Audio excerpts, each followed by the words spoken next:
या very good morning friends. आज एक और इंटरेस्टिंग केस मैं शेयर कर रहा हूँ आपको। ये एक 15-16 ईयर ओल्ड बॉय का केस है जो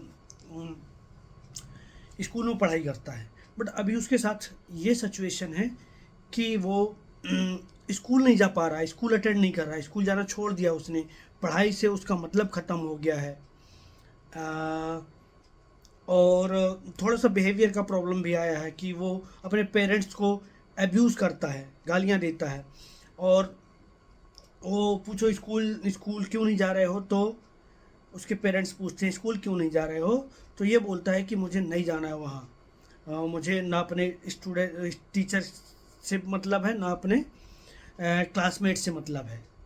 ठीक है, तो ये अभी उसके बिहेवियर में चेंज आया है। तो ये बिहेवियर बीइंग अ होम्योपैथ हमको ये समझना होगा कि ये बच्चा ऐसा क्यों हो गया। तो जस्ट हमको उसका, क्योंकि every cause is prior to the effect, है ना, तो हमको इसके कॉज को समझना होगा। तो अभी देखें, तो जब ये बच्चा आया मेरे पास तो हमने पूछा कि अभी क्या दिमाग में क्या चल रहा है। बोला कुछ नहीं। ठीक है, तो अभी क्या दवाई ले रहे हो, तो बोला उसके पेरेंट्स ने बताया कि मैं होम्योपैथी दवाइयाँ सब दे चुका हूँ, बहुत सारी मेडिसिन से, बहुत सारे डॉक्टर्स से मेडिसिन ले चुके हैं, बट वो किसी काम का रिजल्ट नहीं आया है। तो मैंने पूछा अभी कि इसका क्या दिक्कत क्या है। तो बच्चे ने बताया कि मुझे वहाँ पर तंग करते हैं, मेरे जो क्लासमेट हैं वहाँ पर मुझे वो लोग तंग करते हैं, परेशान करते हैं। ठीक है, हर दिन मुझे तंग करते हैं, परेशान करते हैं। अब तो मैंने कहा कि आपने कभी अपने टीचर से नहीं बताया, तो उस बच्चे ने बताया कि मैंने बताया, अपने टीचर से बताया, बट वो उनके खिलाफ एक्शन उनने नहीं लिया, कोई भी एक्शन नहीं किया, और मुझे ही डांटते हैं वो कि तुम अपनी आदत सुधारो। जबकि मुझ में ऐसा कुछ नहीं जिसकी वजह से वो मुझे ऐसा तंग करें, कि वो मुझे परेशान करें। ठीक है, अब इस बच्चे ने उधर उसको किसी ने नहीं सुना। ठीक है, किसी ने नहीं सुना। तो अब इस बच्चे ने अपने घर में बताया, इसको पेरेंट्स को बताया कि वहाँ पे मेरे साथ ऐसा ऐसा होता है। ठीक है, तो इसके पेरेंट्स ने क्या किया, इसको कंसोल कर दिया कि ऐसा होता है स्कूल में, कोई बड़ी बात नहीं है, तुम उनसे दूर रहो तो ज़्यादा अच्छा है। टीज करते हैं तो तुम उनको दूर रहो उनसे। बट ये क्या करता है, जब गुस्सा आती है इसको, ये क्या बोल सकता है, कुछ नहीं बोल सकता, लेकिन उसको इसको टीज किया जाता है, इसको कोई मार देता है, कोई हिट कर देता है, कुछ भी कर देता है। तो ये अभी क्या इसके मतलब, ना तो उसको उधर हेल्प मिल रही है, ना तो यहाँ यहाँ उसको हेल्प मिल रही है। उसके पेरेंट्स को भी बताया तो उनने भी कोई, उन बच्चों के खिलाफ किसी ने कोई एक्शन नहीं लिया। ठीक है, तो अब क्या सिचुएशन है कि इवन ये बच्चा अच्छे से अपना होमवर्क करता है, सारी चीज़ें कंप्लीट करता है, फिर भी इसको क्रिटिसाइज़ किया जाता है कि तुमने ऐसा नहीं किया, तुमने वैसा नहीं किया। ठीक है, तो अब दिस इज़ द सिनेरियो। अब मैंने पूछा कि तुमको क्या फीलिंग आती है ना। तो ये देखो आप कि ये जो सिचुएशन है अभी उस बच्चे का स्कूल ना जाना, ठीक है, एब्यूजिव टूवर्ड्स पेरेंट्स कैसे हो गया है। ठीक है, तो दिस इज द कॉज। ठीक है, ये abusive insulting behaviour towards parents हो गया, इतना नफरत कर रहा है कि मुझे नहीं जाना वहाँ पे, उस इन्वायरमेंट में नहीं जाना, टीचर के मतलब उन लोगों से नहीं मिलना है सिंपली। तो ये जो सिनेरियो है उसकी वजह ये है कि उसको अब्यूज़ किया जाता है। इवन वो बच्चा अपने टीचर को बोलता है कि आप मेरी मदद करो, मतलब कोई स्टूडेंट अपने प्रॉब्लम की कंप्लेंट कहाँ जाएगा, अपने टीचर के पास। तो उनने इसको ही दोषी ठहरा दिया और इसको छोड़ दिया कि तुम में ही कुछ प्रॉब्लम होगा, इसलिए तुम्हारे साथ ऐसा हो रहा है। ठीक है, इवन इसको क्रिटिसाइज किया जा रहा है कि तुम अच्छे से होमवर्क नहीं करते हो। ठीक है,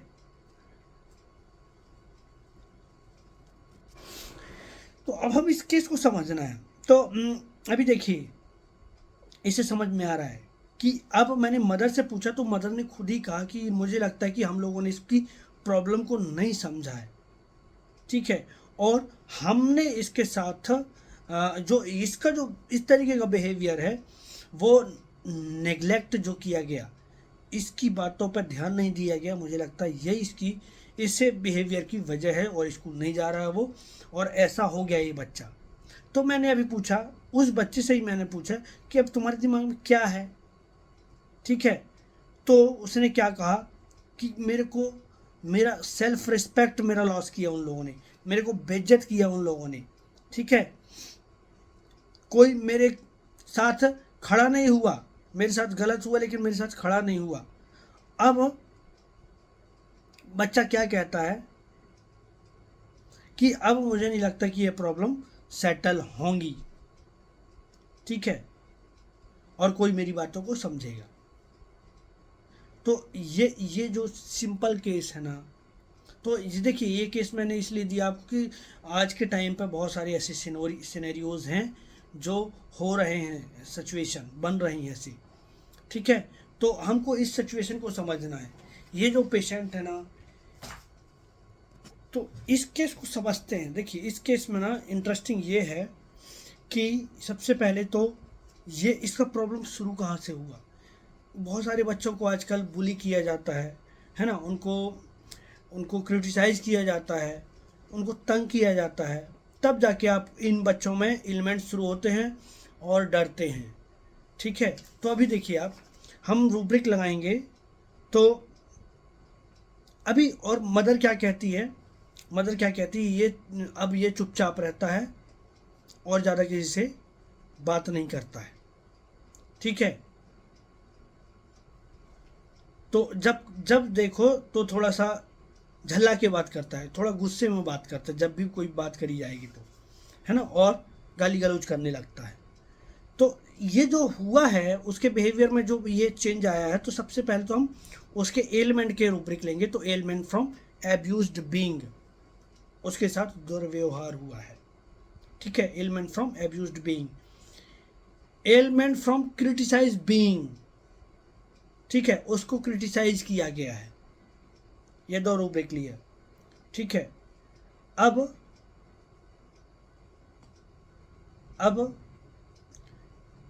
मॉर्टिफाइड, एलिमेंट फ्रॉम, ये इसको रिस्पेक्ट नहीं मिला, ठीक है।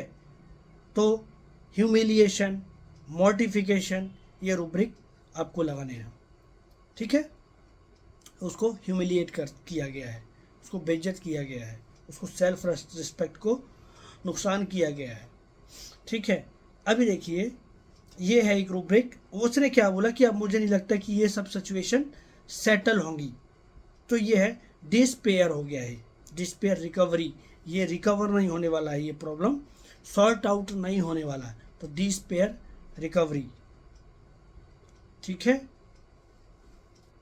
तो ये बंदा डिस्पेयर रिकवरी हो गया है, ठीक है। और उसको जो गलत हो रहा है उसके साथ वो बर्दाश्त नहीं कर रहा, तो इनजस्टिस कैन नॉट सपोर्ट, ठीक है। एलिमेंट फ्रॉम डिसअपॉइंटमेंट, जहाँ पर उसको अपॉइंटमेंट मिलना चाहिए था, उसके टीचर से जो होप थी, जो उसके पेरेंट्स से होप थी, उसको उन लोगों ने रिसीव नहीं किया, ठीक है। तो ये जब देखेंगे हेट्रेड इसके अंदर एक घृणा भर गई है, इसलिए ये स्कूल नहीं जा रहा है, ठीक है। अब एब्यूजिव, इंसल्टिंग, ये रूब्रिक भी लगाएंगे तब आपका रेमेडी आ जाता है इग्निशिया, ठीक है। तो इग्निशिया अभी अब देखिए साइलेंट ग्रीफ भी है इसको, ठीक है। ग्रीफ क्वाइट, एंगर टेसिटिविटी विथ, मतलब गुस्से के साथ वो शांत हो गया है। गुस्सा तो आ रहा है, पेरेंट्स के ऊपर आ रहा है, सबके ऊपर आ रहा है, पर वो कुछ कह नहीं रहा है, ठीक है। तो ये है टोटल इग्निशिया का केस। तो इग्निशिया देने के बाद इवन 200 के 3 डोजेज देने के बाद वो बच्चा रिकवर हो गया। तो this was the simple case of Ignatia. I hope I cleared all rubric along with case. Thank you. Thanks for watching.